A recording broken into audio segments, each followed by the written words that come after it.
இரவில் தனியாக இருந்த மூதாட்டி காலையில் சடலமாக மீட்கப்பட்ட சடலம். மூதாட்டிக்கு என்ன நடந்தது?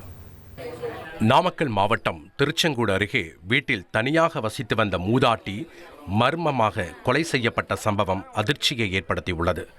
காளி வேளம்பாளையம் கிராமத்தில் 90 வயதான ரத்தினம்மாள் என்பவர் வசித்து வந்த வீட்டின் வெளிவாசல் கதவு நீண்ட நேரம் தாளிட்டிருப்பது குறித்து அக்கம் பக்கத்தில் வசிப்பவர்கள் உறவினர்களுக்கு தகவல் தெரிவித்தனர். பின்னர் வீட்டை திறந்து பார்த்தபோது கை கால்கள் கட்டப்பட்ட நிலையில் கட்டிலின் கீழ் இரத்த வெள்ளத்தில் மூதாட்டி சடலமாக கிடந்தது தெரிய வந்தது. கழுத்தில் கூர்மையான ஆயுதங்களுடன் குத்தப்பட்ட காயமும் தலையில் பலத்த காயம் இருந்ததாக போலீசார் தெரிவித்தனர்.